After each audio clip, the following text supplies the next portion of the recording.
sang kakak mengatakan tersebut. Subhanallah. Suatu yang menarik adalah bila kakak beradik sedang berkomunikasi, di saat itu ada kebaikan yang di sana. Orang tua, ibu, ayah, berikan kesempatan. Untuk apa? Untuk mereka bisa menyelesaikannya. Sobat semangat, kali ini Wonderful Family akan munculkan pembahasan tentang memaksakan diri merugikan diri kita. Memaksakan akan merugikan diri dan orang lain.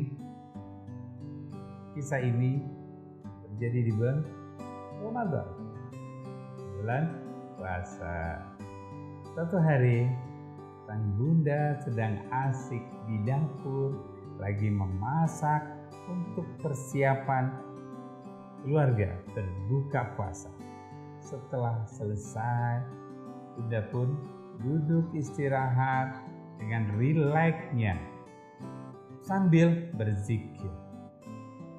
Menunggu sholat zuhur, sajadah dan mukenanya sudah disiapkan. Ketika terdengar kumandang azan, bunda bangun dari duduknya dan siap melaksanakan sholat zuhur. Selesai sholat zuhur, bunda istirahat menunggu waktu asar. Sebelum asar, anak-anaknya pulang dari sekolah. Mereka berdatangan kepada bundanya dan terus masing-masing beraktivitas. Ada yang saling, kemudian dia pergi ke kamarnya, terus kemudian menyampaikan, bun, aku gini, terus dia pergi lagi. Memasuki waktu asar, bunda memanggil anak sulungnya yang besar dan mengajak sholat berjamaah segera dan mengatakan kepada anak yang laki-laki, "Nah, kamu kalau ke masjid, biarkan kakakmu bersama bunda di rumah." Ya, anak laki-lakinya langsung mengambil sarungnya dan kemudian dia pergi ke masjid.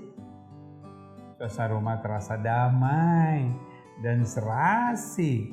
Subhanallah, begitu seimbangnya kehidupan dalam memberikan kebaikan untuk diri sendiri dan memberikan kebaikan untuk keluarga dan orang lain.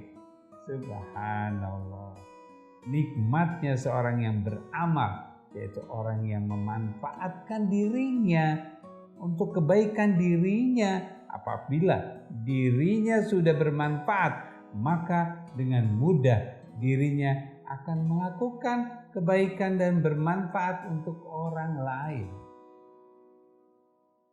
Bagi mereka yang sulit untuk beramal, melakukan sesuatu pada dirinya, mengalami kesulitan, malas, enggan, yang tidak menggunakan kebaikan untuk dirinya, menggunakan nafsu yang berlebihan, tidak teratur, menyakitkan diri dengan memaksakan diri dalam beraktivitas, yakinkan ketidakseimbangan dalam tubuhnya, ketidakseimbangan dalam berpikirnya akan membuat lingkungan keluarga dan sekitarnya tidak nyaman, tidak ada kebaikan.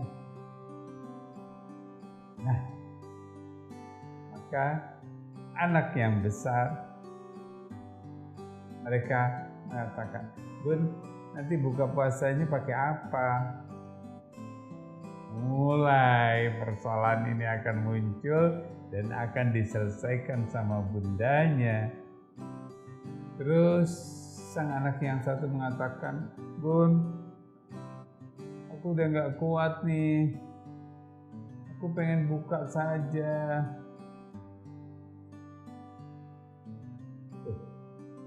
Kamu tidak sabar. Yuk, sedikit lagi maghrib. Nanti kita berbuka puasa bersama-sama dan kita makan yang sesuai yang kita butuhkan. Kata-kata ini diterima oleh anak-anaknya, namun apa jadinya? Ketika ada berbagai macam makanan di situ, kadang-kadang lupa. Nafsu itu yang namanya anak-anak pengen menghabiskan, punya kakaknya diambil, punya adanya diambil, berebutan. Budanya tersenyum. Budanya tersenyum. Maka ada satu adik sudah ngambil kakaknya, punyanya dia, punya dirinya sudah dihabiskan semuanya. Kenyang dia. Masa tersengal-sengal. Aku nggak enak perutku, aku malas mau pergi ke masjid, mau sholat, aku malas bun. Bundanya hanya diam saja. Dia hanya mengatakan, itu konsekuensi yang kamu akan dapatkan, nak. Sakit itu adalah proses di mana keseimbangan tubuhmu tidak nyaman. Maka bergerak. Lakukan gerakan agar supaya di dalam tubuhmu akan mengalami atau masuk ke dalam keseimbangan. Ketika nanti tubuhmu sudah mulai seimbang, beraktivitaslah seperti biasa. Oke, kakak kamu sudah mau jalan ke masjid. Iya.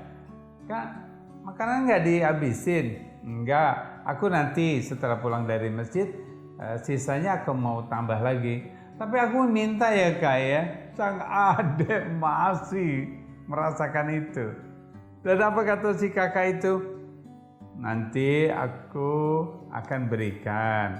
Ya Allah, masih belum kenyang juga dek. Aku pengen aja kok, sedikit saja. Oke, tapi perhatikan, jangan sampai kamu kekenyangan. Akibatnya kamu nanti jadi malas dek. Sang kakak mengatakan tersebut. Subhanallah. Suatu yang menarik adalah bila kakak beradik sedang berkomunikasi, di saat itu ada kebaikan yang di sana. Orang tua, ibu, ayah, berikan kesempatan. Untuk apa? Untuk mereka bisa menyelesaikannya. Tidak ada dengan paksaan.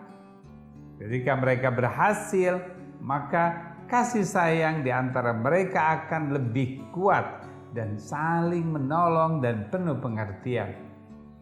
Apabila mereka mendapatkan intervensi dari kita, dek, kamu kan sudah kenyang, kenapa kamu masih mau punyanya kakak lagi? Orang tua yang seperti ini, ibu yang seperti ini membuat anak yang kecil itu yang ada itu, sang kakak juga merasa tidak mendapat kesempatan untuk bisa memberikan kasih sayang kepada adiknya, menyelesaikan apa yang terjadi di antara kakak beradik. Apabila ini terjadi, maka dengan sendirinya itu akan keseimbangan. Kemudian sang ayah memberikan isyarat untuk mereka diam. Setelah mereka terdiam, ayah itu memberikan ulasan. Anak-anakku yang bahagia, anak-anakku dan istriku, memaksakan diri itu akan merusak diri, nak. Akan merugikan diri kita dan orang lain. Perhatikan, saat ini kamu bangun saja sudah berat dan kakakmu dirugikan oleh makanannya. Kamu bisa contoh kakakmu bagaimana dia mengatur, melakukan sesuatu agar supaya dirinya tidak memaksakan sehingga tidak akan mensia-siakan. Dia sisakan makanan untuk nanti. Subhanallah. Di saat itu sang adik mendengarkan sang ayah. aku kepengen, tapi benar juga ya. Itu yang ada di dalam pikiran saya. Kenapa? Karena si adik diberikan sesuatu kesempatan pada si kakak. Untuk apa? Untuk bisa saling menerima di saat itulah. Maka ayahnya meneruskan, jika kalian menjaga diri dengan baik dan kalian sehat, maka orang di sekitar kalian akan merasakan senang dan tenang karena kalian sehat. Oleh karena itu, kalian tetaplah meningkatkan keseimbangan diri kalian. Jangan paksakan. Yuk kita tingkatkan bagaimana kita mengatur diri kita agar benar-benar kita tahu mana yang kita harus lakukan, mana yang tidak kita harus lakukan. Maka ukur keseimbangan diri kita. Kapan kita akan melakukannya? Kapan kita tidak melakukannya? Kapan kita harus berhenti? Kapan kita harus terus melakukannya? Di saat itu, ketika kita sudah mengerti, kita mampu pada diri kita, kita tidak akan pernah memaksakan diri kita. Hidup kita seimbang dan kita tidak akan pernah merugikan orang lain. Yakinkan, kita akan bisa. To be the best, now to be happy. Terima kasih.